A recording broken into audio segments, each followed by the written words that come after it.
God. You did it again. Oops. You I peaked. peaked it again. Welcome, guys, to... You said you weren't going to sing when it was recording, you liar. Yeah, I did. Full of shit. Spice Girls doesn't kind of singing. You're damn right. Ouch. Guys, welcome to the Film Rose podcast. I'm Jordan, and If you want to be my lover, I'm Scotty. Today we're going to be doing a film that came out in the last couple of weeks called Good Boys. Good boys. What you gonna do? I'm pretty sure you made that joke when we when we recorded the actual podcast episode. But before we get into that, we just want to say, I want to say that we got some fan mail. We got some fan mail in, We love you. which is great. And if you want to send us some fan mail by the old-fashioned way, the email way. I was going to say by writing us a letter. You could write us a letter. Good luck. Yeah. But you can write it into, and I'm sorry, this hasn't changed yet. So it's wemoviesfeedback@gmail.com if you'd like to send some feedback. Or you can just send us a message on Facebook or Instagram because we're on there. Those Obnoxious Twits is on Instagram. And obviously follow us on Podbean and Stitcher. Yes, and please do. Spotify and iTunes and all that lovely goodness. But our fan mail, a guy by the name of Thomas Meehan. Tommy. Thank you for writing in. And he said that he has a list of films that he would like to see on the podcast in future. Do you want me to read them out? Yeah, just give some hits. All right.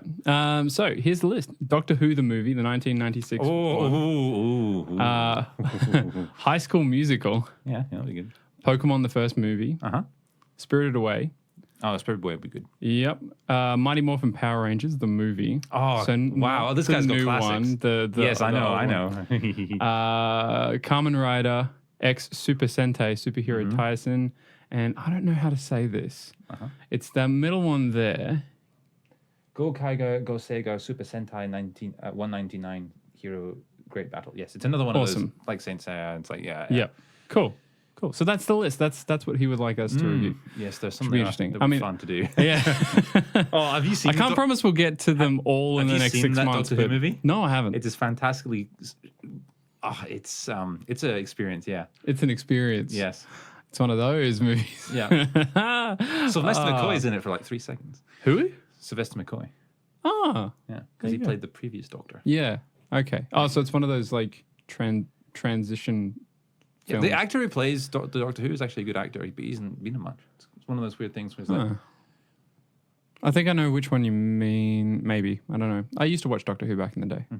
He's not it's been a while. I don't think he's in any of the TV series. I think he's like in one special. Yeah. That's about it. Yeah. I'm actually really keen to watch Pokemon the first movie because the last time I saw it, I was a kid. Oh, we should do the Japanese version as well as the English version because they're actually different. Really? Yeah. They changed a whole bunch and cut a whole bunch out. How different is different? As in, there is a whole tragic subplot that is cut out of the movie. Really? Yeah. Wow. Just because it wasn't... They didn't think that Western audiences were ready for it. No, that makes sense. And then, that makes sense. Is it also the one where it has the Brock joke where he uses a frying pan as a umbrella and it's just one of the most hilarious memes? Yeah. No, like it's one of those things where it's just me trying to get my life back together or something. Yeah, fantastic. Well, thank you, Thomas. Thank you for sending in that fan mail. We appreciate it greatly. And this is your official shout out. Yeah. So if you want, we can do something different that we've never done before. Let's record a voicemail welcome. Yeah. For Thomas. Let's do it. Okay. Let's do it. You begin. Okay. Hey, what's up? You've reached the phone of Thomas Meehan. We really appreciate you calling, but we're not here right now. So sorry, sucks to be you. Yeah. So leave a message for Thomas after the beep. Beep, beep. There you go, Thomas. You're welcome. You're welcome, buddy. If you use that, tell us. Yeah, almost. Yeah, wow.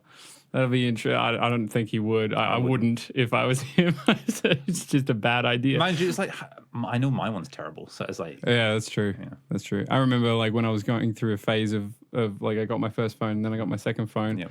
And I left a voicemail message. And the next thing I know, Mum is telling me, "Oh, you're growing up. I heard your new voicemail message. It's so adult. Your voice is dropping." You have reached the voicemail of Jordan Pierce. Please leave a message after the tone. Yeah. And you know that you purposefully like deepen your voice. Yeah. Because you know that like it just never records it right. Never sounds right. It's like you've reached the voicemail of Jordan Pierce. Directed by Christopher Nolan. Yeah, exactly. So yeah, that's our fan mail. We got fan mail, Scotty. Yes, and we are very grateful for every single one of you who listens, but especially Tommy. Yeah, because he actually wrote in. Yeah. He took the time where all of you losers decided not to do it. He actually did it. It really doesn't take that long to send an email. No, it really doesn't. So we're judging you guys for not doing it. Especially because we don't have a Patreon or anything. So. Tommy is on a pedestal right now. So all you other fans need to step it up. You need to do something. Before we get into the episode today, we have another special thing that we wanted to share. There is something we've been working on, and we mentioned it on the previous podcast, just in passing. But what you're going to hear next is going to be a little advertisement. This is an advert. It's an advert that we've put together for a new type of listening experience. Yes. Made, created, written by us. Yes. So have a listen. On a rainy day in a house not far from Hargreaves Road in Southend, a boring, dull young doctor finds respite in the chair of a therapist. And then there's the voice in my head, narrating my every move like I'm a character in a novel. Honestly, I don't even know what it feels like to be normal anymore. And my compatriot Detective Swag, he complains day in and day out about our financial situation, yet he doesn't even... Well, he doesn't... Wait, your eyes, yeah. They look so familiar. Detective Swag? Well, Yeet, one of us has to make money. Honestly, this is the lowest thing you have ever done. Don't be silly, Yeet. I've been your therapist for 5 years Of now. all the depraved, boneheaded, stupid... And how does that make you feel? The illogical, preposterous, pointless, absurd, and completely unfunny misadventures of Detective Swag and Dr. Yeatley, coming to a podcast service near you.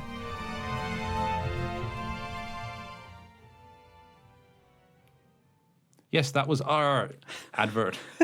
Our advert for the illogical, preposterous, pointless, absurd misadventures of Detective Swag and Dr. Yeatley. Well done. That was from memory. I didn't read that off anything. Yeah, no.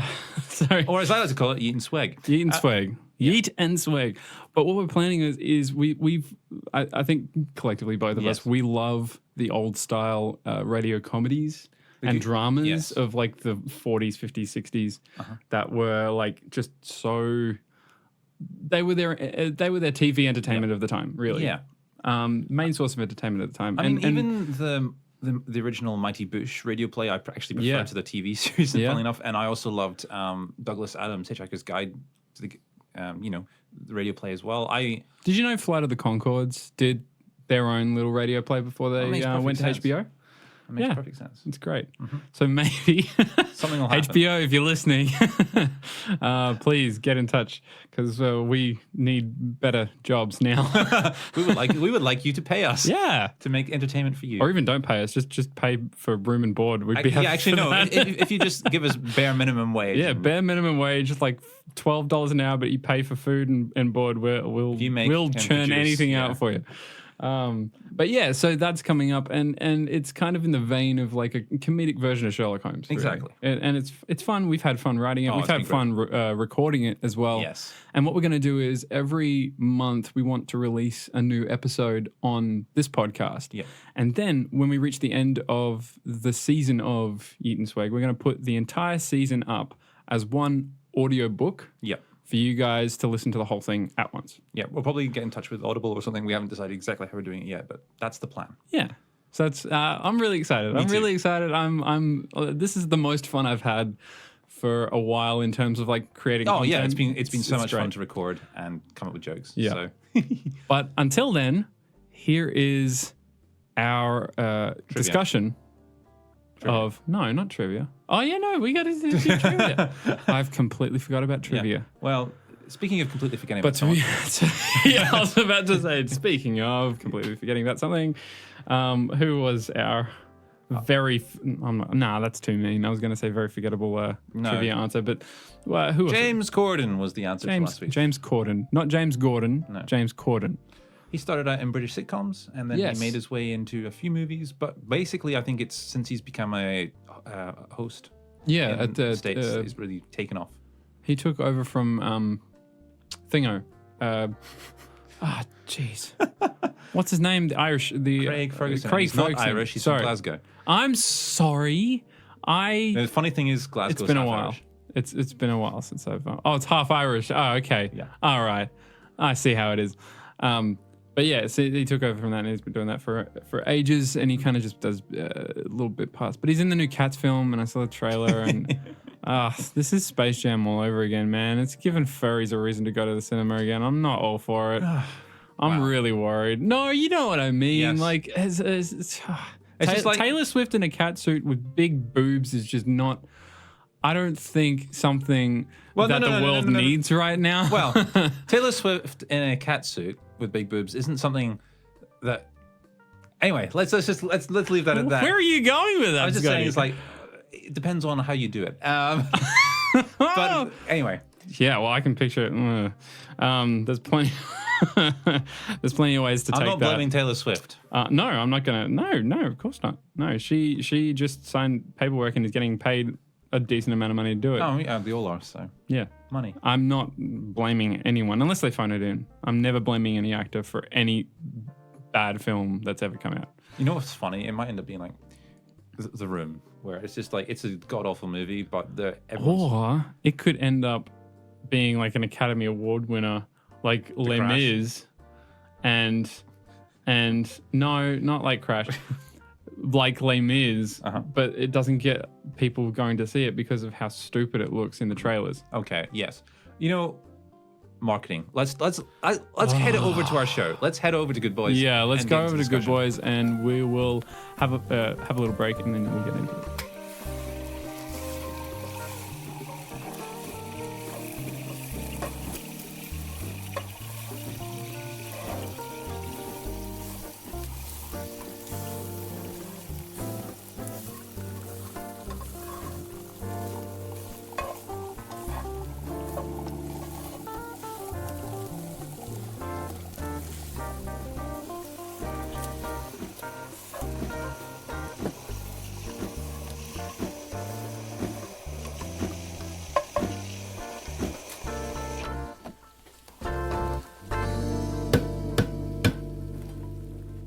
How do you spell bastards, Jordan? Bastard. That is correct. How does Quentin Tarantino spell bastards? Basterd. Yeah. Glad we got that out of the way. Yeah. Sorry, I misspelt Inglourious Bastards on our most recent podcast upload. The last one, Inglourious Bastards. No, second last one. I think, yeah, because Ad Astra is between Inglourious Bastards, another Brad Pitt film. Oh yeah, we've been Brad Pitt. Have you realised how much Brad Pitt? I am not tired of Brad Pitt though. No, I am honestly not. I think he's an amazing actor. I'd love to do like an older Brad Pitt film, like Spy Game or or Fight Club. Yeah. Or I mean, there's heaps of them. Seven. Ocean's another one. Oceans, yeah, Oceans, fantastic ensemble cast film. But today we are doing a new film that's come out in the past like 2 weeks ish. Yep. Called Good Boys. Good Boys. What you gonna do? And it's a comedy film, and it's directed by Gene Stupnitsky. I'm sorry if I mispronounced that. And it's written by Stupnitsky and Lee Eisenberg. And if you don't know who they are... I don't. Oh, really? Oh, I've got some really good news for you. they wrote and directed a lot of the US version of The Office. Oh, okay. That makes sense. Yeah. That makes a lot of sense, actually. Yeah. A lot of sense, hey? Yeah. There are some scenes in this film that I was like, wow, this feels like it could be, like, straight out of a sitcom, really. Like, or a British comedy. A British comedy, yeah. That's the first thing we should... I mean, we're just jumping in. It's like, the comedy in this film isn't as... It portrays itself in its trailers to be this sort of super, super bad. Yeah, it really does. But it's not. It's not. It's not that at all. And I was delighted it wasn't. Same. I didn't have a very high expectation walking into this film. Neither did I. I was kind of scared a little bit that I was actually going to find myself going, yeah. And because of that, I kind of felt like the first maybe 15 minutes of this film, I was trying to feel out what kind of a comedy it really was. And I felt like the movie was as well. Because I had the same thing. Yeah, but I'm just wondering if that was because of the marketing that we had been exposed to. Yeah, it could have been expectation. Because I reckon if I go back and rewatch it from the start, I would enjoy it a lot more. Because the dad was funny at the start. Okay, let's go through the cast. I want to go through the cast. Yeah, okay. Jacob Tremblay, Keith L. Williams, and Brady Noon stars three boys. Max, Lucas, and Thor. Who struggle with being a part of the in crowd at school. Which is something that's fairly identifiable. It's fairly basic, fairly identifiable. Good premise for a story, good premise for a comedy. We've already seen one comedy recently called Booksmart, which deals with a very similar viewpoint, except if the characters ignored being popular until their final 5 days in high school. Although, I mean, that's very much a end of school, whereas this is beginning of middle school. Middle school, yeah. So yeah. And then we've got Molly Gordon, who is the neighbor. She plays hot older sister type Hannah. Yeah, who they don't. I actually assumed that she was going to be one of the sisters to one of the main characters. To be honest, she wasn't. Yeah. But she wasn't. It was nice. It was like she's just a neighbor. Yeah, she's just a neighbor. Just the girl next to her. Lil Ray Howery, which is his what's his face's dad, one of the kids' fathers, and Will Fort, who he plays a great dad. He plays a dad again. He was in Booksmart. As the father of one of the main characters, and in this, he's the father of the main characters. In Parks and Rec, he plays a dad. He's just a great, off-the-wall, weird... I love the opening scene. I actually did really like the opening scene, because even though the first 10, 15, 20 minutes, I was like, what's going on here? I'm not sure if what this film's trying to be.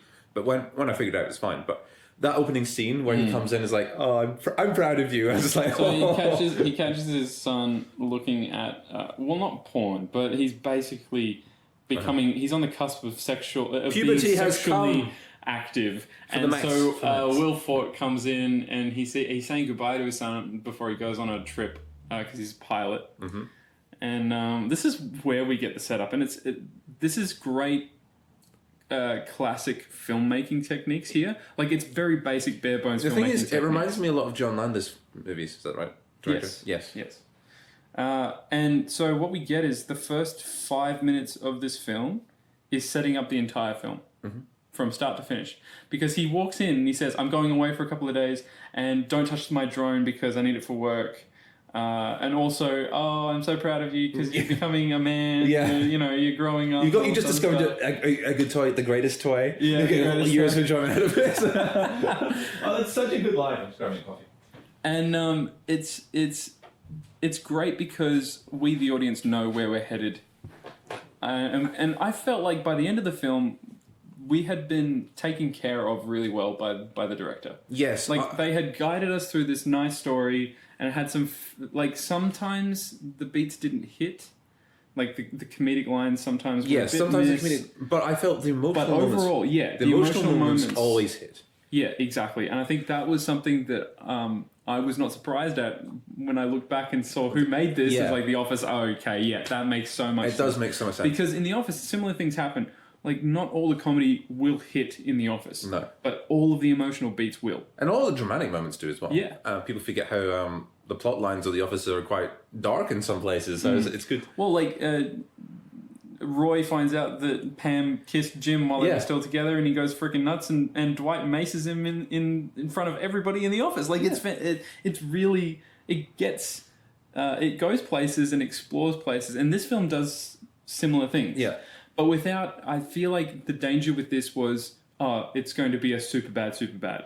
Yeah. And we're going to retread stuff that that other people have gone past before. And to be fair, a lot of that expectation comes from the producers, Seth Rogen and Evan Goldberg. Like, as soon as I saw Seth Rogen was attached to this, I actually assumed that he was writing it. Yeah, no, I did too. And so because of that, I was like, he's going to familiar places and he's going to read it. But that's not the case at all. He's just producing it, which also still makes sense. But a lot of that expectation of Superbad... Yes. Because he was in Superbad and he helped create Superbad, comes back into this, and I think that marketing played with expectation in a not great way. No, even the title in some ways, like Good Boys, it does have that same sort of these are kids doing things that kids shouldn't be doing. Yeah. But here the kids are doing things the kids shouldn't be doing, but they don't know any better, which is what I loved about it. The kids in this movie act like kids, which, first of all, any movie about kids, that's my first question. Do the kids actually act like kids in a believable sense? And they do. Yeah. And it's really well done. And another thing I really enjoyed was it was like the creators decided, let's take kids, real kids, and then put them into, like, transpose some of these scenes into adult circumstances. Yeah. So, for instance, there is a great montage where we see these kids find where they belong. This is near the end of the movie. Yeah. Near the end of the film, they find where they belong, they find where they fit, and they explore that area. And we have Jacob Tremblay's character, who, if you're not familiar with, he starred in the film with Julia Roberts, Wonder, about a kid who... he's Max, right? Sorry? He's Max, isn't he? Yes, yes. And he goes through like 4 breakups or something. Yeah, like, and then his 2 ex-girlfriends end up together. Another girl and another girl and then like... And you know what's funny? Is there was set up for it through the entire movie as well. Yeah. That's the whole thing. It's like it made perfect sense. Yeah, and it's great. And so the premise of this film is Max gets invited to a kissing party by the most popular kid in school. Mm-hmm. And he wants to bring his friends along. Uh-huh.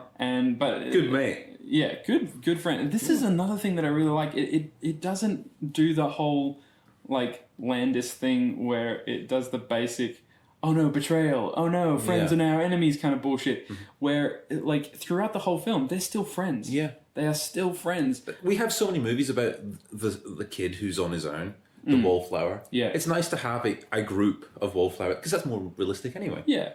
And we see actually Booksmart falls into that trap a little bit, but I think they managed to get themselves out of it because of how they deal with it rather than what they dealt with, you know. But this film, it feels like it's really real, and I really enjoyed it. Well, we were talking earlier about 2 things that all films should be: an artistic quality and being truthful. And this film is very truthful to the story it wants to tell. Yeah. Unfortunately, I think in this day and age, a lot of people think that film needs to be a pariah of ethics and morality. This film is, without hammering it in your head, though. I actually... Well, let's talk about the audience that we saw it with. What was your... Okay, I had a early day session, by which I mean a 12:30 session. Mm-hmm. So just afternoon. I just had lunch. Had Turkish. It was really good. That's about that meal, Scotty. It was good Turkish. I just want to highlight how good that Turkish fit I had was. Really good. But there was about 3 couples and a couple others, and then me. So it was bare bones cinema. Did you have anyone walking out? No. Oh, lucky.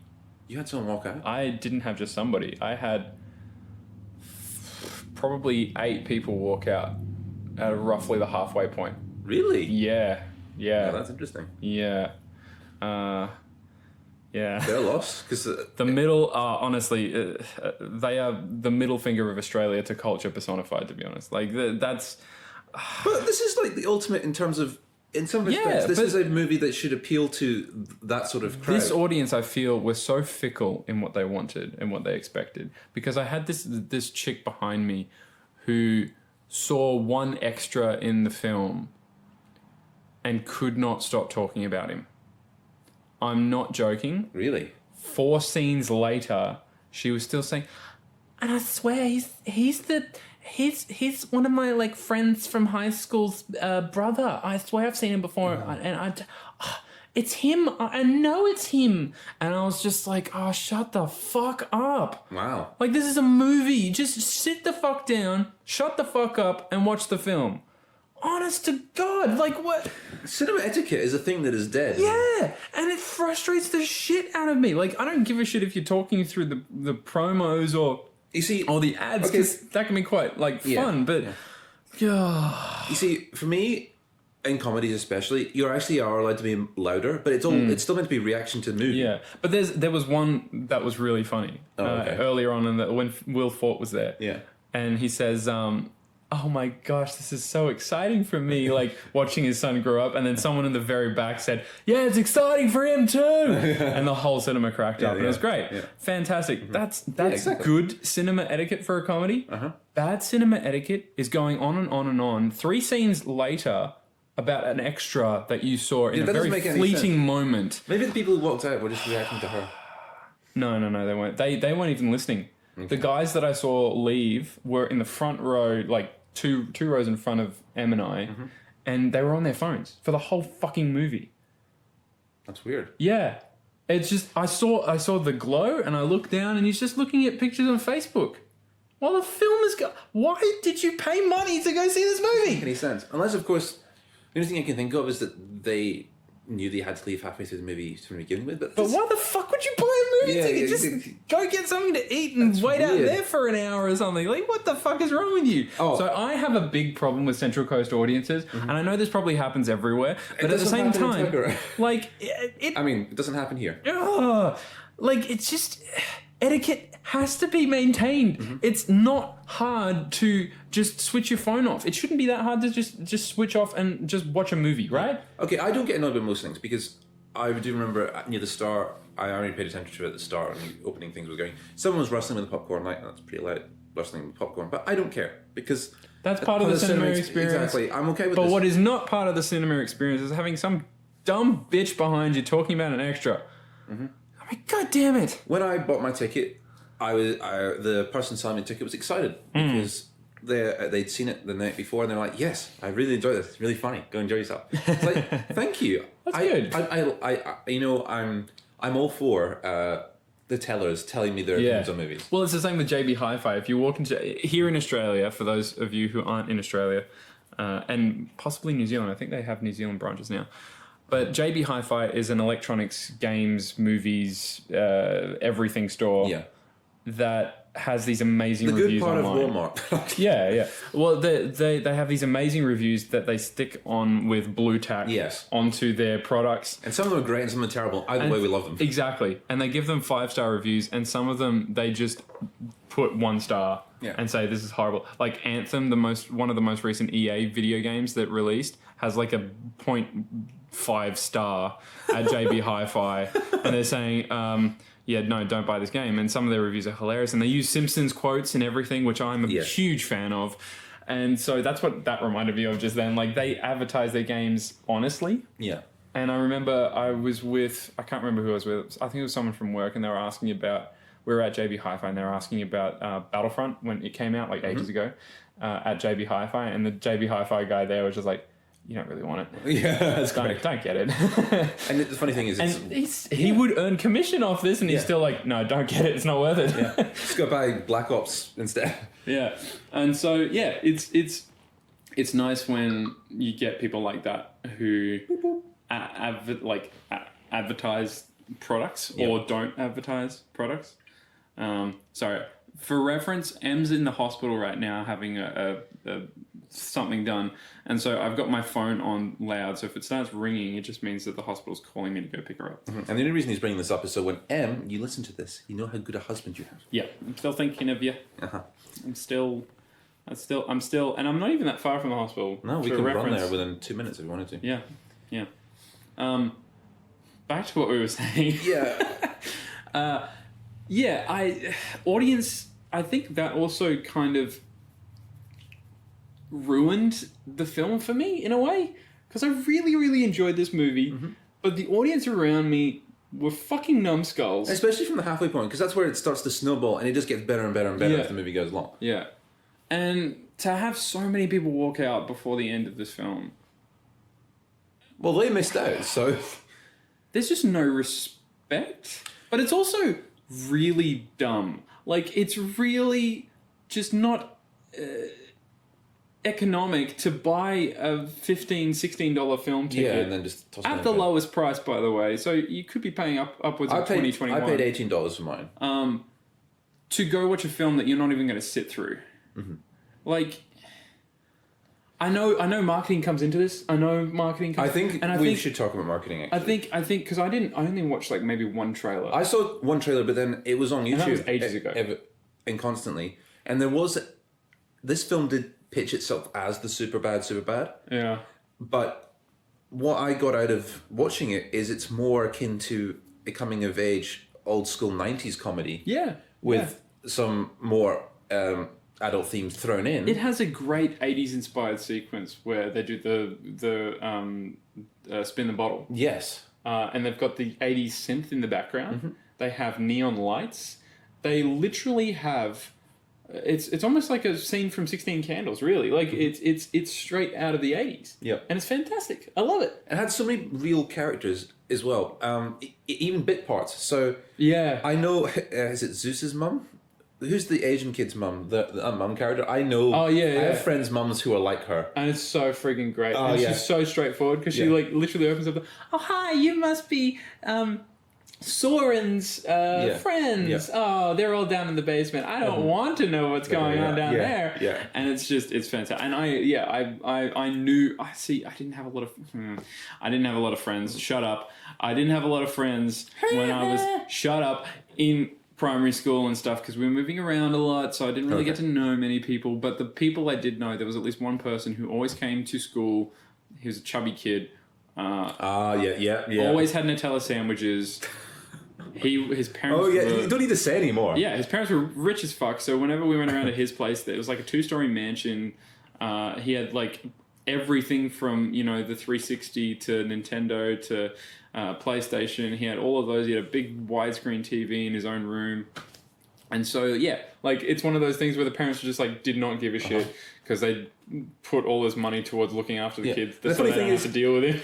I'll say, for that sort of parents, the kids aren't that as messed up as they could be. Like, like Soren as the coolest kid goes, he's not the dickiest coolest kid. No, he's not, because his what do you call it? His lackey is the douchebag. But yeah, like there's some great 80s inspired stuff in this film. From not just the plot development, but also the locations. And the slick back hair on those scooter kids as well. I'm sure that's a reference they're biker kids. Like, they're sucking on lollipops as if they're smokes. Like, it's great. And there's also another once-off character. I can't remember who plays him. The cop? The cop. Yeah. I love... He actually reminded me of the cop. That was the one thing that reminded me of Superbad, but in a good way. Sam Richardson, Officer Sachs. Yeah. Where have I seen him before? He's a familiar actor, yeah. He's been on Veep, Detroiters, but there's something else that I've seen him on. Oh, he was the TSA agent in Arrested Development. Okay, that's probably what it is.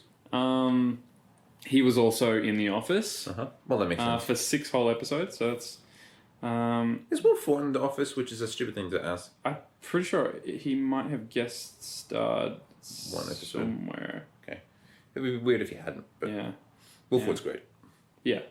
Where Will Forte... But yeah, his character is just this beat cop who is just stopping into this like a deli, like a corner store. It's a corner store, yeah. And he's just picking up a snack because it's the end of his shift and he wants to go home. He's the career cop. And these kids are just causing trouble. Like, we've got... they're doing the worst things possible. Oh, it's just shocking. So... Lucas, the African-American kid, he's guilt-tripping. Like, oh, he's hilarious. He's so funny. He's like the safety guy. He's always like, rules must be followed, and we have to do this, and we have to be safe, and we can't do this, can't do that, can't do that. And he's there, and he's saying, he's really freaking out about this cop being in the same vicinity as him.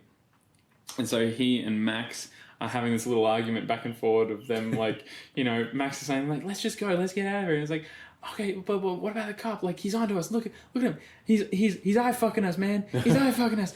And so he immediately just bursts out, like, just saying, we skipped school. Yeah. And the cop's like, you know what? Since you're being honest, I'll just let it slide. Yeah. And then he goes, it just escalates. He just escalates because he goes, oh, we got drugs and alcohol and all this other shit happens, and it just gets bigger and bigger. Also, this film is a snowball comedy. It is. It's a snowball comedy, and by that I mean it starts off really small, and then choices get made, and it builds on it until it's rolling down this hill at full speed, ready to smash into the small Swedish town at the bottom of the mountain.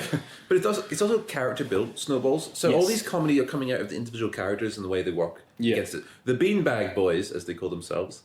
I love how simple that is as well, because they're like, it's beautiful. Oh, and they get comments from other characters and things like, oh, that's such a cool name. Yeah. And then other characters say, like, Stephen Merchant's character is like, it's because you all have beanbags, right? And it's like, yeah, cool. Yeah. Like, he's, even though it's so simple, he's just like, yeah, awesome. Also, Stephen Merchant is in this movie. Yeah. And it's amazing.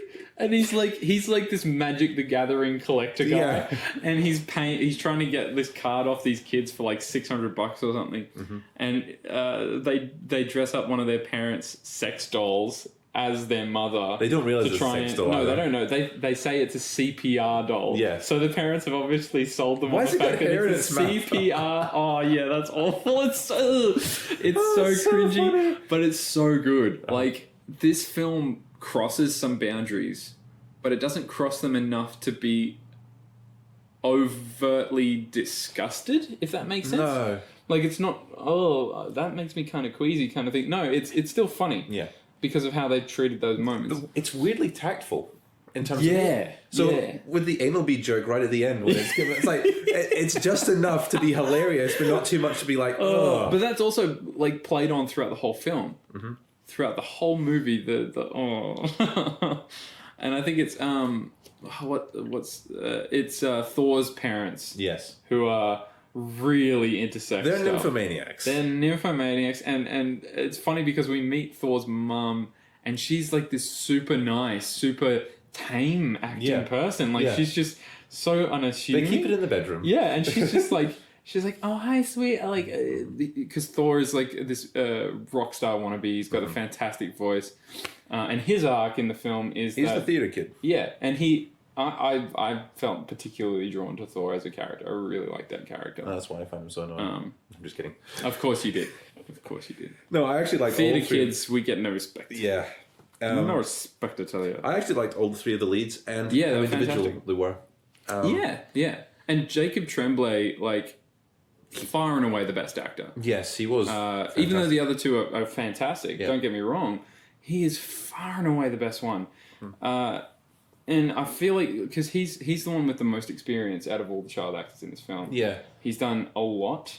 And there are moments where, like, because there are moments where these kids are crying, bawling their eyes out. Oh, it's hilarious. And it's hilarious. It's also bad, good crying. But it's also, like, when they break up for the first time, when the group breaks up and they go away, I was laughing, but I was also really sad at the same time. Yeah. And it's that deftness, that command of both drama and comedy that... And this is why I actually found it funnier and also enjoyed it way more, is because those dramatic moments worked. Yeah. And it's because the kids were, like, yes, Tremblay was the best actor out of the three, but they all had enough chemistry and skill together that you were bought into this friendship between the three, and you believed in them as characters. And the tears. Yes. Like, comically... They had real massive tears. Large tears. Lots of tears. It's like they got a giant spray bottle and sprayed their faces. Yeah. And they were bawling. Like, they were kid There are moments in this film that feel like it should be animated. Yeah. Like, as an animated comic. Like,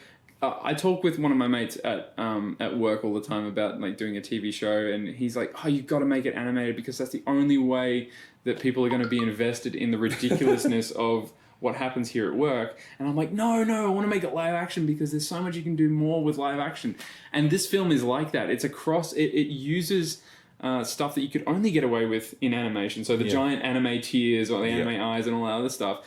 But makes it work for the live action film that we watch. Mm-hmm. And it's great. It really, really works, and I love it. I feel like Daffy Duck could have been one of their friends. Yeah, and especially in that montage where we've got him breaking up with all these girls, and he's just crying, and he's just at the skate park, just crying all the time, and it's hilarious. It's so funny, but at the same time, I actually did shed a tear during that montage because I was like, "Oh, that poor little kid!" Like, you just feel for these characters. You do, and I really, it's good. It's awesome. And when they have the big hug at the end, you're like, oh, straight into the heart. The feels, man. Yeah, the feels. You are happy. You're happy for them. This is a great film. It is actually surprisingly good. Like, that's the other thing. Is like, I don't know how high I'd rate the movie, but I really enjoyed the movie way more than I expected to. Yeah, as far as comedies go, this is a feel-good movie. Yeah, it's a feel-good comedy film, and I think it's one of the better comedy films that has come out this year, as a whole. You know what's funny? Is I was talking to my mum. She says, "Yeah, I actually want to see that." I'm surprised because from the trailers and stuff, I thought my mum this is the exact opposite of what my mum wants to see. But no, she somehow figured out what sort of movie it was. Yeah. Like this is after I'd seen it. It was like, actually, this is the sort of movie in terms of that stuff, like the emotional kid stuff, because she loves Super 8 and she loves coming of age movies. So yeah, this is weirdly enough a R-rated comedy that you can probably watch. Say horror. I almost said horror, but I mean comedy. R-rated, yeah. I think my parents would hate this movie. That's great. Absolutely hate it. Okay, I kind of want to watch it with your parents now. Yeah. I'm going to call them up. I've got a movie I want to watch with you guys. Oh, dear. I want to see what your opinions are. They would not be happy with this movie. I reckon Dad would like secretly have a chuckle when Mum wasn't looking, but like Mum would hate it. But it's a great film. Really, really enjoyed it. I kind of like looking back on it. I kind of wish that I like. It's weird because there are moments where you can tell that's so great that, you know, they're drawing from some of their experiences when they were kids. Yeah. I love the whole scene where they break up and they're walking home and they're walking on opposite sides of the street. Yeah. Because like, no, we're broken up. We can't. But they have to go the same way home because they live like almost next door to each other. It's so funny because I just had lunch with Mitch and Christoph and I was like, hey, I'm going to the cinema, and then they followed behind me. I was like, you could just walk with me, guys. But like some of the relationships are so like, you can imagine that they drew them from real life. Yeah. And for me, having to move around so much as a kid, I really missed out on that opportunity of having a group of friends when I was that age. See, I didn't move around all the time, but I did move around quite often. So I got used to making friends, and then, especially when I went to Australia, I was like, okay, I didn't just know no one. I knew no one. Yeah.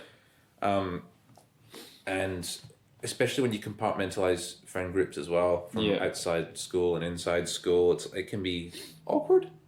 And I think this film does actually show some of those difficulties and how friend groups are, well, they're extremely important, but they can also be quite painful when you lose or change. And toxic. Sometimes. Like with the whole, the popular kids and their actions and reactions towards the other kids is really, really toxic. But I'm just lamenting the fact that I never really had any of those opportunities. Meanwhile, Stephen Duncan's crying at home like, Jordan, have you forgotten about me already? I love you, man. I don't know why Stephen's speaking like that. But hey. No, Stephen knows I love him. Stephen knows I love him. Besides, I met Stephen when I was like in my late teens. Okay. Well, not late, but you know, mid-teens. But funnily enough, this film also mentions that with the Molly and... the Molly character. The Molly character. Molly was what they called the drugs as well. But I think you mean Molly Gordon as in Hannah. Yeah, Hannah's character and Lily. Hannah and Lily. Hannah and Lily. Lily. Which is funny because... Oh, yeah, I completely forgot about the drug subplot. No, like, I can't believe it's hilarious. It's amazing. Yeah. We have this incel drug dealer who is dating Hannah, and he's supplied them with drugs, which the kids inadvertently steal. Yeah. Which sparks off a lot of that subplot. Oh, it also makes a nice comparison without having to say it about how college groups are just bigger kids. But they go to this frat house. Exactly. And And Max has brought along his paintball gun. So good. And it's such a good scene. It is so good. Guys, watch it. It's so much fun. It's so funny to watch. But they're tasked with getting more drugs after they give the drugs to the police officer. So they're like no longer culpable for, drug possession. I was kind of hoping, and it might be in a deleted scene somewhere, but I was kind of hoping the cop, being stressed out, just decides to take one of those, the vitamins, the chewable vitamins, which is what this drug dealer has put on the label to hide them. And he goes high, he gets high, and he goes I feel like there were more potential chances for this movie to small ball even more. But I think it was actually a smart decision not to do it anymore. It's very controlled. Yes, it's very controlled, and it's great. It's not often you find a comedy film that can reel it in and be as deftly controlled as this. That's why I was thinking of John Landis Home Alone movies, or even some coming-of-age movies like the old Stephen King ones and stuff. And the fact that, them for more the dramatic moments and the comedy, but everything comes together in this movie nicely. Yeah. It's got a wrapped bow on it. Yeah. And it's good. It's really good. I mean, what would you... I think it's a 7 out of 10. Yeah. It's 7.5 out of 10. It's a really enjoyable movie. And if I was told to pick between watching this and Superbad, I would probably rewatch this. Yeah. It's certainly way better than other movies that have come out in this ilk recently. So I'm struggling to think of comedies that have come out this year aside from Booksmart. Yeah. It's difficult. The one with Charlize Theron and Seth Rogen that we did. That was pretty good. Long Shot was alright. Long Shot was alright. But even that, I would still watch this over Long Shot. Yeah, I agree. To be honest. Yeah, it's good. Yeah, I would give it I think I'd go a bit higher. I'd give it an 8. I'd give it an 8. Just because those emotional moments just really hit the sweet spot just right. And it was good. Which is something that not a lot of comedies can do. Yeah. Or, even if they try to do it, they still fall a bit short. It felt like a complete movie. Yes. And I feel like it didn't... It also had possibilities to Hollywoodize itself more than it did.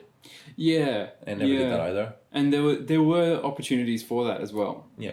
There's a divorce going on and stuff, and it never felt like too much. It felt like just enough of that. But even the performances between Retta and... A little K, is it? Who's it? What's his name? This is Lucas's, Keith L. Williams' character. Keith L. Williams, dad. So Lil Ray, Harry. Yeah. And Retta. Yeah, they were good performances. Just enough. Yeah. But when Retta looks over at Howery, when he's saying, "Look, no, we're just gonna be living apart. We're still friends," and they look over at Retta, and Retta's like, She's just done with him. Yeah. But she has sass that a few other people can bring. But you're thinking, what did he do? Yeah. Has he had an affair or something? What's going on? But it doesn't answer those questions. It just leaves them. Exactly. It's not important to answer those questions. And it shows real restraint.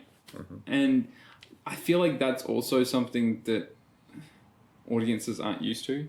Yeah. Which might also be the reason why some walked out, because they were expecting a raucous comedy that was really inappropriate, and that's what makes it funny. Maybe they were expecting a Jackass or something. Yeah. But I don't know. And that does bring us to marketing. It's how much. Yeah. The funny thing is, we were actually thinking badly of this movie because of the movie that we thought it was going to be from the marketing.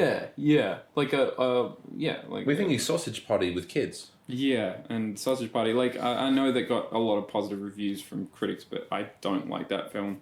It's very basic. I saw it once and I never feel the need to see it again. Yeah, it's not even... It's meh. It's nothing. Team America is the better version of that movie. Yeah, it is. It honestly is. Still watch Team America. I want to watch Team America again. I started Team America is pretty good. Tuesday night, I was like, I want to watch Team America. Pearl Harbor sucks, and I still miss you. I watched about 10 minutes and I fell asleep, unfortunately, because I was just wrecked. Yeah. But I want to watch that. That has no bearing on the quality of Team America. Yeah. Oh, M's out of surgery. Excellent. You know what? Maybe we should just call it early. Is it early? We're going for about just over half an hour. Okay, guys, we'll be back with the outro soon, and then we might talk longer in the outro. Who knows? Yeah. This is a good movie. We rate it highly. Definitely. And I love you. Pearl Harbor. I don't love Pearl Harbor. Speaking of Pearl Harbor. Oh, God, yeah, that trailer. Oh, it's awful. Oh, it's fucking awful. Why can't America make a decent movie about its most tragic war event? Why can't... What's his name? Zemeckis? No, it's not Zemeckis. Zemeckis makes good films. Yeah, Zemeckis is a good version of him, basically. The Independence Day director. Yes. We don't want to remember his name, that's why. Oh, what's his name? It's on the tip of my tongue. It's on the tip of my tongue. Yeah, it's the same. Wait, here it is. Roland Emmerich. That's right. Emmerich. So Roland Emmerich took a look at Michael Bay's Pearl Harbor and decided, you know what? I'm going to remake that. No, I'm going to remake that, and I'm going to think of, that stuff that people didn't like? I'm going to time that up by 100. Yeah, exactly. Oh. You know, he'd remake our episode 1 and it'd just be about Jar Jar. Oh, yeah. A Jar Jar biopic. Oh. You know what? I kind of, there's part of me that wants to see that. Roland Emmerich does a Jar Jar autobiography movie. But you know what's ironic, though? Roland Emmerich has criticized the Marvel Cinematic Universe for being too... What's the term? Retreading old ground, I think was the term that was thrown around in that interview. Yet, he makes sequels... He remakes other people's ideas. He has no original thought of his own. What the fuck, Emmerich? And yet somehow I still rather enjoy The Day After Tomorrow. It's sort of a guilty pleasure. Anyway. Day After Tomorrow is only serviceable because of its two leads. It's the only reason to watch it. It's still a guilty pleasure. I know, but Jake Gyllenhaal and his dad. Why can't we remember his name? He's a great actor. Damn it. You know who we're talking about. Yeah. I actually like most of the actors in that movie. That's the funny thing, is I like that movie even though I shouldn't. No, well, yeah, it's not horrible, but it is bad. Yeah. It's like Van Helsing. Van Helsing is also one of those. Oh, Van Helsing. Dennis Quaid was the guy. Dennis Quaid. How could you forget Dennis Quaid? Dennis Quaid and Jake Gyllenhaal and Emmy Rossum. That's right. She was in that. Mm-hmm. They had good chemistry. Yes. Yes, they did. Chemistry. You know who else has good chemistry with Jake Gyllenhaal? Tom Holland. Yeah.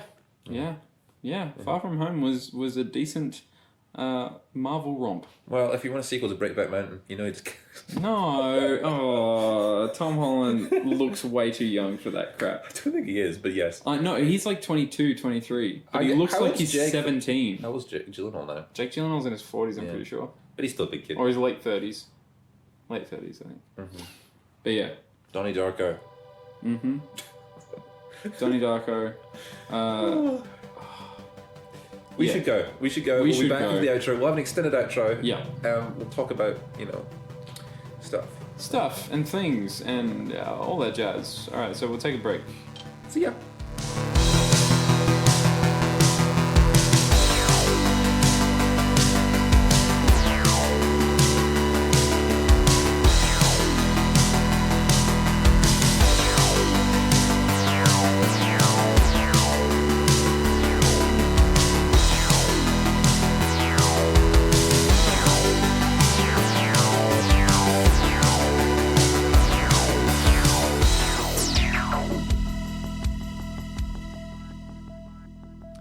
Hey guys, we're back. We are back. How did you enjoy that conversation, Scotty? I enjoyed it. It was a bit short this week because it was a bit short, but we added a lot to the beginning of this podcast. We might extend the ending as well. So, how much do you want to talk about? Let's talk about marketing. Yes, let's talk about marketing. So at the beginning of this podcast, we talked about Cats, the film version of the musical that's coming out, and I gotta say. It looks shit. Yeah, the last 18 years of film advertisements have been shit. They've been good as well as shit. But they've been sparsely good. You know what I mean? Like, do you remember seeing the trailers for Lord of the Rings? Yeah. They were great. You remember seeing the trailers for Star Wars, even the prequels? They were great. Yeah, exactly. You remember seeing the trailers for The Matrix? Fantastic. You remember seeing the trailers for even the Die Hard sequels? Fantastic. Fun-looking films. Yeah. Terminator. Fun-looking film. Also, they showed what the movie was going to be. Like, they weren't... I mean, they didn't spoil anything, but they got the didn't tone right. spoil anything. Well, Castaway did, but they did. Oh yeah, that's true. That's true. That was a terrible trailer. That's hilarious. So was the original Star Wars trailer, like the very first one for A New Hope. Yeah. Awful, god awful trailer. Yeah. Terrible. I trailer. love the Return of the Jedi one, which it's just the seat slowly turning around. Yeah. But that was a big thing back then when they would just do. They would film. They took risks. Yeah, they took risks and they filmed things specifically for the trailer, which is one thing that I really liked about Rogue One. Yeah. The film, to me, is not a good film. I'm sorry for those who like it. I think it has pluses and negatives. I don't think it's amazing. I don't think it's fantastic. I don't think it lived up to the hype that fans put on it after release. That's true. It gets staler and older the more times you watch it. There's nothing really fresh about it. But the trailer for that film was great. Was fantastic. Yeah. It was fantastic. It didn't give away the story. They even filmed certain scenes just for the trailer that weren't going to be in the film. Well, I don't know if they didn't know they were going to be in the movie. No, they did. I remember seeing an article before the release saying we've even dropped some footage in there that isn't in the final cut because we want you guys to not expect things and then be disappointed by them. Because I did know afterwards there was a bit of controversy about it because, hang on, I was expecting this stuff and it never happened. Anyway. Which is weird because I didn't get that at all. Like when people started saying stuff about like how, they died. What? Why did they die? No, we know why they died because they're not in A New Hope. They're not in, it made perfect sense. I did want more of Darth Vader though. I wanted more Darth Vader. Can we get a solo Darth Vader series? There's a few fan-made ones that are really shit. I saw someone remade the fight between Obi-Wan Kenobi and Darth Vader on the Death Star. Oh yeah. I hated it. It's terrible. I hated it. I hated it. And the reason why is because the whole point of that fight isn't for Obi-Wan Kenobi to show off some sweet saber skills or anything like that.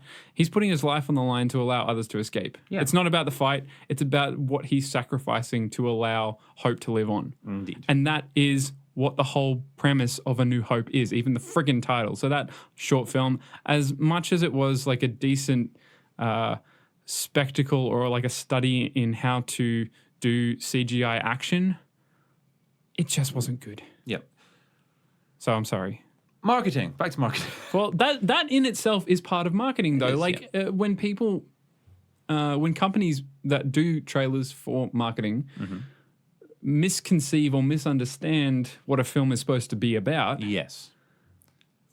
It ruins things. It ruins things. Like Terminator Gen Ysis, or whatever the fuck you want to call it. Jenny Smith was terrible. The trailer for that gave away the entire plot.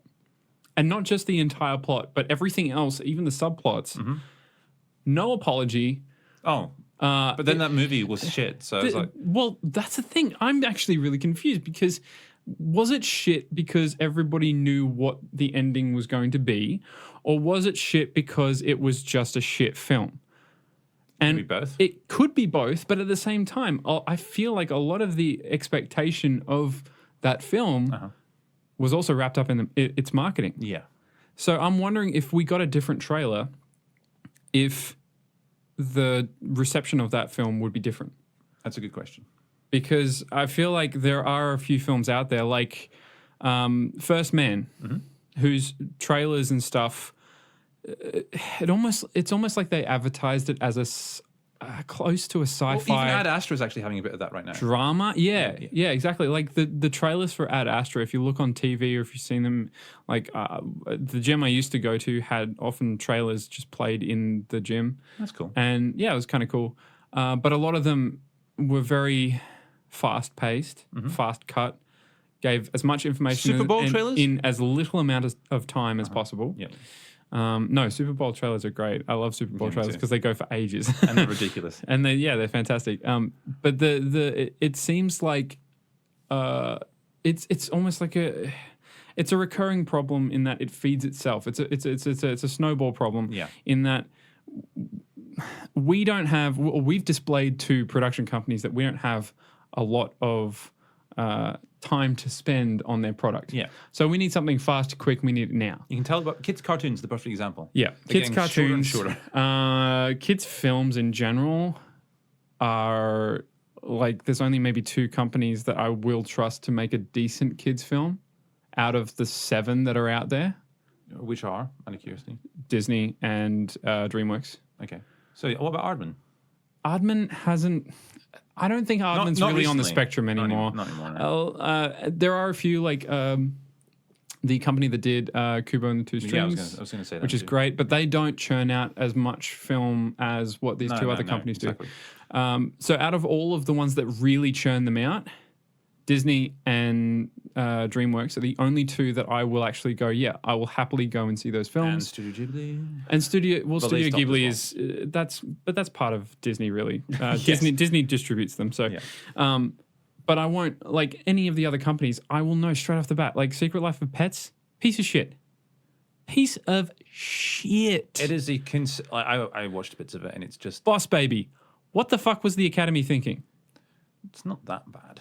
Not that bad. Yeah. Is bad. All right. It's bad. To be nominated for an Academy Award. Yeah, that was the mistake. Like, but the It's film bad. Okay, Considering there were so many other films out there that should have been nominated. I will say yes to that. I will It's agree with you bad. that. But the movie itself, in a vacuum, where the Academy Awards didn't nominate it, is okay. It's harmless, is what you're saying. Yes. Without the Academy Awards. Yeah. But that's what I'm saying. Like it's we've kind of developed this this very low attention span. Yeah. And Hollywood constantly feeds that low attention span, which makes us expect, more information in less amount of time, which gives us a less attention span, and it just keeps going and going and going and going. But the problem is the marketing companies also have a low attention span. So when they get Yes. the movie in, they don't actually Take it on board. They don't. They instead they quantify in terms of genre and what they should be presenting from the genre. Well, it's marketing. They market it, and by marketing, it's completely emotionless. It's all numbers.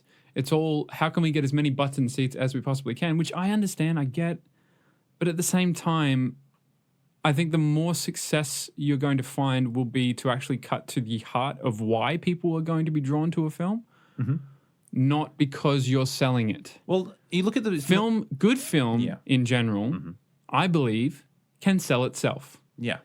And if you don't believe in that as a production company or as a marketing company, then you should tell them, I'm sorry, we can't do this film. And they should go to another marketing company to sell it. That's a good point. But a good example, I think, of a well-done trailer in terms of what it's representing in a movie is Deadpool. I think Deadpool successfully gave us exactly what we needed from the trailer for the movie it was making. But that is so easy, though. Yes, it is also really easy because well, first of all, are we talking about the first Deadpool? I'm film? talking about Deadpool 1. Yeah. So the first snippet that we saw, which was 2 years before the release of the film, and it was about 8 months before they even started production, was a CGI short featuring the voice of Ryan Reynolds, and it was a test thing to try and sell Fox Studios on the making of a Deadpool R-rated film. Great way to pitch a movie. Well, it didn't work. Fox actually turned it down at first. Yeah, but And then somebody leaked it to the public. And then the public were like, holy shit, yeah, let's have this. And then Fox was like, oh, we made a mistake. Let's make this movie now. Fox didn't know what they had. Fox never knows what they have, And honestly. that's why Disney bought them. Yeah. They're just, I picture Fox as just like this fat, giant, brain dead person in a room with crayons just coloring on a piece of paper. He's got an iron lung, yeah. Yeah. And then Disney walks in and says, oh, you don't need this company anymore. Hi there, chum. You don't need this company anymore. Sell it to me. And that's pretty much how the deal went down. Itchy and scratchy show. But that's the thing. They so many studios just don't know what they have. Like with Annihilation, similar thing happened. Yeah. The producers on there were in an argument because one didn't believe in the film, and what ended up happening was he undercut that film by selling it to Netflix at the last minute, ripping it out of the cinemas before its release date, and basically tanking that film deliberately because he didn't believe in it. Self-destroying your own movie is never a good idea. Fucking idiot. fucking idiot. I don't care. I don't care. Future me is going to have to worry about this if I ever walk into that studio. You're not going to have to walk into that studio. I don't think they're going to exist anymore. Yeah, they're not going to be interested in anything I have to do. But yeah, it's marketing has become such a blasé thing for filmmakers and also film production companies that it often just doesn't. Its design is to sell and nothing more. Yeah, let's go on the other side because sometimes it's the other way around. Where I know Suicide Squad. Yeah, I knew you were going to do that. I knew you were going to mention Suicide Squad. The trailer for Suicide Squad is basically somebody going, "Hey, James Gunn's Guardians of the Galaxy is freaking awesome, and the trailer to that's cool. So let's just rip that off, and then put a Queen soundtrack to it, and then make a movie based on the trailer." Yeah. Well, actually, the people who cut the final film together are the same people who made the trailer. DC have Warner Bros. Have so much money. What the hell is going on there? They're rushing it. Yeah. They're rushing it because they panic. They're panicking because, I mean, if you've got a competing product to something that is doing really well in mainstream, you want to capitalize off that mainstream, don't you? Seriously, if I was... You have to. Yeah, no, but if I'm an executive producer, the one thing I don't want to do is rush a product in this state. It's like, if I want to compete with someone... I would rather take my time and release something that's true to my own story. That is the smart way of producing something, Scotty. Warner Brothers don't produce things smartly. And if they do, it's because the one person that knows how to do it is actually in charge during that moment in time. No, the problem is, well, partly that, but the problem is they gave power to all these DC writers who don't actually know how to produce movies because that's not their job. Yeah. Instead, they just, here you go, you guys can do it. And all of a sudden, they've got all this responsibility on their heads that they don't know what to do with. It took David Ayer 1 month to write the, I think it's like the first draft of the script for Suicide Squad. And they'd already started shooting. Yeah. Why? It's not because they wanted to make. No. Well, it is a bit. It is a bit because he agreed to it. Yeah. But they wanted to make Guardians of the Galaxy DC version of that film. That's what they wanted to do. They wanted to capitalize on Guardians of the Galaxy because that had just came out and it was rave. Like everyone loved it. And so they're like, oh, we need to move really fast because in a year they're going to forget about Guardians of the Galaxy and then we won't be relevant anymore. So we got to do something now. Mm-hmm. And so they rush it and they push it out and it's just a giant pile of shit. Yeah. And it's not good. And I'm actually really interested because the new Suicide Squad film, it's not a sequel. No. It's a complete reboot with different cast, almost entirely different cast. Rehashed, which is insane to think about because we're already doing reboots for films that are like 3-4 years old. This is how screwed up DC is that they've got like 3 different TV universes going on at the same time right now. Yeah. And all of them are bad. Doom Patrol's pretty good. It is actually pretty good. Really? Yeah. I'm not saying I don't trust any reviews for TV when it comes to... I've seen the whole thing. Really? Yeah. So it's okay? It's okay. All right. What's his face? Brendan Fraser? He's amazing. Yeah, well, he's always amazing. Mm-hmm. He's always amazing. I want him in more stuff. I want him to give me a hug. With his voice. Yes. No, he sounds like the type would be like, oh, come... Like, if you're down or something, you just, like... I would love to hear an audio recording of Brendan Fraser saying, oh, cheer up, little buddy. Yeah. You're going to be fine. Yeah. And that would just pick me right up. He's a big brother. Yeah. He's nice. You've seen him in Scrubs. Yes, Everyone loves him in Scrubs. That was one of the most emotional scenes in Scrubs. Mm-hmm. Episodes in Scrubs. Yeah. Arcs in Scrubs. It was great. Fantastic. I feel like I'm doing a Donald Trump impression right now. What? It's great. It's fantastic. It's awesome. It's the best thing ever. Vote for me. But yeah, marketing is incredibly important. And I feel like Hollywood in general... It hasn't realized how important it should be. I think they know, but they haven't managed to work out how to do it well. Or they've stopped caring about doing it well. I think they're in a rut. I think they've been doing it the same formulaic way for too long. They've got a formula, and that's not necessarily a good thing. Yeah. I mean, it was a good thing back in the day, but you need to change with the times. And Hollywood... Also fads, the funny thing is fads in trailers aren't necessarily a bad thing either. Like when you get the Inception fad... We're still suffering from that, to be honest. Yeah. Like the Aquaman any DC trailer, actually, in general, that doesn't have Queen as its music, is doing the thing. I think even the Avengers trailer, one of them did the same thing. It's their actual theme tune, so yeah. But yeah, like there are things that people like love in trailers, and that's definitely one of them. But thank you, Christopher Nolan, for that. Yeah. Another thing that we've kind of covered it, I guess. But like, come on, marketing people. Mm-hmm. I feel like go, what's the most attractive thing about this film? Yeah. Let's just do all of that. So you see all of the CGI. Like Hobbs and Shaw, the trailer for that, after watching it, we saw every single action scene in the trailer. Yeah. We didn't see anything new in the film. Well, we saw extended versions of the action scenes. Yeah, but we didn't see anything that pushed the boundaries of that. No. And so but at the same it's time, a huge disappointment. It is, but at the same time, it's like it probably was the perfect trailer in respects for that movie. Maybe. I don't know. I mean, you should know you should know what you get when you walk into those things anyway, because they're not exactly high class cinema. But one company that's doing trailers really well is Disney in general. Yeah. Like I said before, the Rogue One trailer was fantastic. The Solo trailer was really good. I was actually really keen for that film before it came out, and it was trash. Most of the Marvel trash. trailers are pretty good. All of the Marvel trailers are pretty much spot on. I think the only trailer Captain that Marvel I've seen, Captain Marvel, the film wasn't that great. Yeah. So yeah, there's only a few of them that have been like, nah, I'm going to give it a miss, or I'm not interested, or that could have been done better. Mm-hmm. But most of them are really good. Yeah. So yeah, it's just very frustrating when you see a trailer, and we did discuss this earlier with Good Boys, the trailer for that.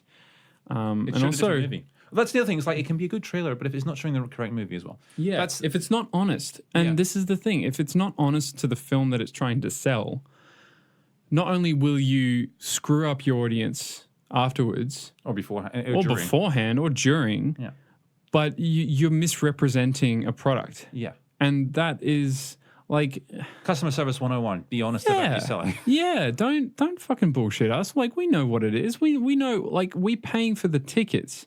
I sell stuff for a living. I know that I have to be honest about what I'm selling. If you sell a product and you don't even know what it does or what it is, it's bad. It's terrible. It's absolutely terrible. And I think that's also one of the reasons why films like Blade Runner didn't do so well.